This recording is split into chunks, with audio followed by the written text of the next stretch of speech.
Hello everyone, I am Bleez the Pykro and welcome back to Spyro the Dragon. Last time we went to Treetops, the biggest level in the game most likely. This time we are fighting the Beastkeeper's World boss, Metalhead. And I actually really like the Metalhead theme, so I want you guys to listen to it for a minute. I'll be quiet for a minute.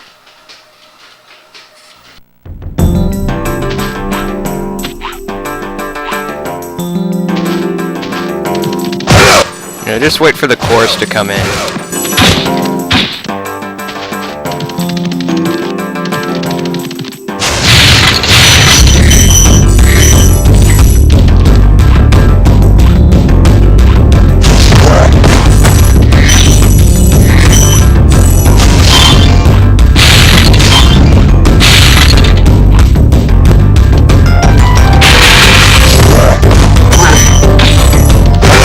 Yeah, pretty cool, huh?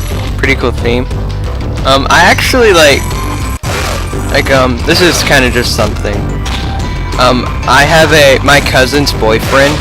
He plays guitar, and I actually asked him if he could play at least one theme from Spyro on his guitar. So yeah, one of the themes I suggested was this theme, the Metalhead theme. This is my second favorite song in this game.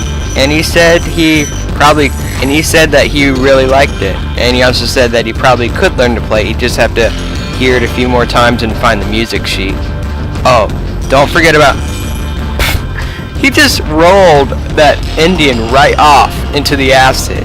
Alright, don't forget about this part right here. Go down and get on this. This took me... Okay, that was another one because he just rolled it off. Well, at least that time it might have had a chance of hitting me. Yeah, this part. This did take me a little while to find out, but like I said, well, I was able to do it on my own eventually. And it's funny because it turned, people had actually asked about it, I don't know what it's called, wiki answers or something, how to do this, or just looking up walkthroughs or something. But yeah, I at 7 years old was able to figure it out, and it's one of the more puzzling things about the game. Probably puzzling things in the game. Yeah, and here's a little, I don't know, it doesn't really matter anymore, but for some reason part 12 was on private, but I switched it back, so, which is good. I don't know why it was on private. I guess I did it accidentally when I was just editing it, YouTube editing it, after it had been uploaded. So yeah, I don't know why that is, but it's back now, so I'm pretty sure all of you already saw it, so yeah, it doesn't really matter. So yeah, okay, let's get the only dragon, Sadiki. This big robot is all charged up to meet you. Attacking the power pole should disrupt its power supply. Okay, that was actually supposed to tell you how to beat the boss. Not very descriptive, is it? Okay, so here's the thing. So far the bosses in this game have been pretty bad. They just felt like overpowered enemies. Metalhead here really feels like a boss. So there he is. He shoots lightning at you, and he throws those Indians at you. What you have to do is charge and destroy all of these poles. I'm sucking while they're not electrified. So yeah, just do it. See, yeah, you don't attack them directly. That's what the dragon was saying. Though very brief description. If you're like a kid, how are you supposed to even know what that means? Attacking the power pole should disrupt its power supply.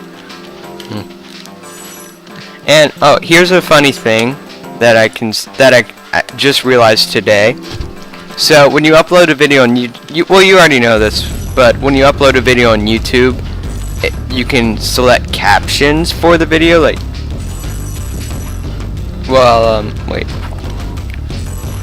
Okay, sorry, I couldn't think of the word. Subtitles for the video. And But so yeah, you can select subtitles, but they don't always get like, but they don't always do it word for word. Sometimes they say the wrong word just because it would be a made-up word. So that happened for my videos. I know this is true for episode 4. It might say something different for the other parts, but so at the beginning I say, "Hello everyone, I am Bleez the Pike, and welcome back to Spyro the Dragon." But the subtitles say, "Hello everyone, I assure..." What it said? Can't wait. What did it? Okay. Sorry, I couldn't think. Okay, it said, "Hello everyone, I am pleased to Pike and welcome back despite the dragon." It was so funny.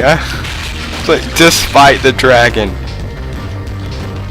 And Metalhead is down. Did he have a mohawk? Like a pink mohawk?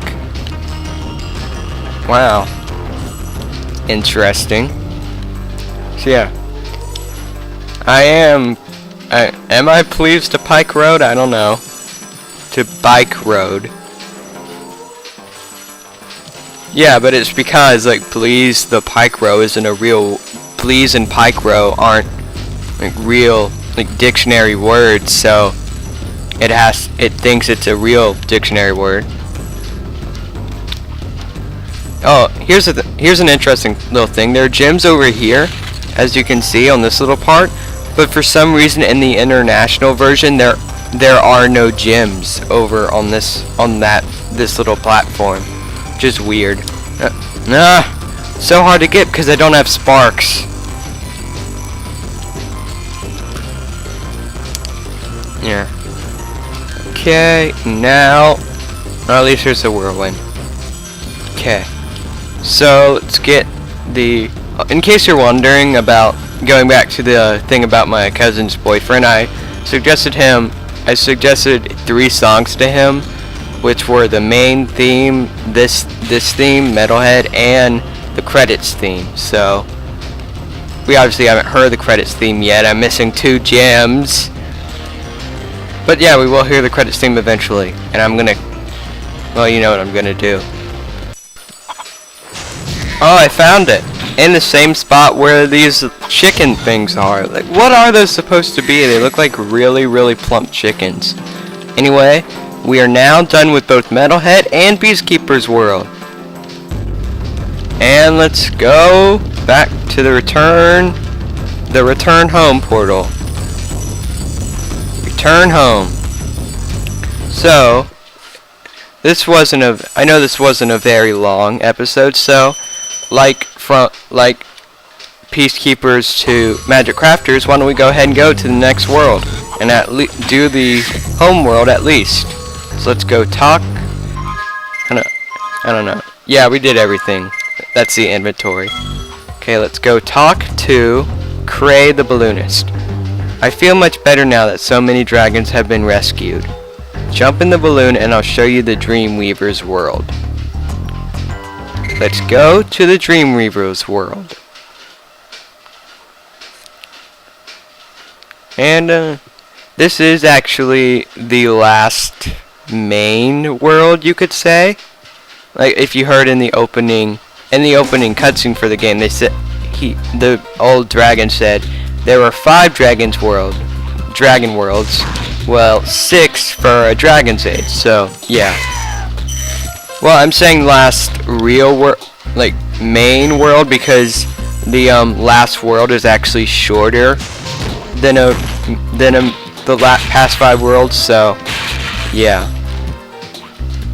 So yeah, the main gist of this is that there's a guy up there who has that weird type of cannon that will turn the enemies big or small. So these enemies, you have to get them when they're small, because you can't charge big enemies and they're wearing armor. You can't flame enemies with metal or armor. Well, armor or shields. These guys you can still flame. You can still. So yeah, I actually really like the Dreamweaver's world. I like the idea of it. Like you're like in a castle, as you can see. It's just a big castle. This is Latif. Welcome to the Dreamweavers, young one. While chasing Nasty's minions in this world, you must expect the unexpected and prepare for what is not there. I never really get what he says about that. This is just like any other level. It's not like things pop out of nowhere. Guess they're trying to say it's more challenging than the other worlds, which yeah, each world gets progressively more hard. And the next balloonist is actually right up there. And so you need to have a certain amount of gems to get to the next world. And I'm pretty sure we already have the right amount. Oh, that was so close. It was about to turn big again, those enemies.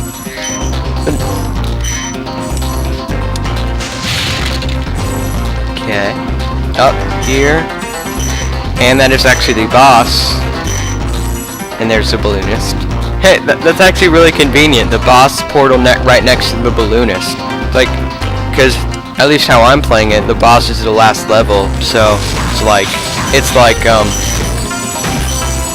exit the boss world, instantly charge to the right, and you can go to the next world.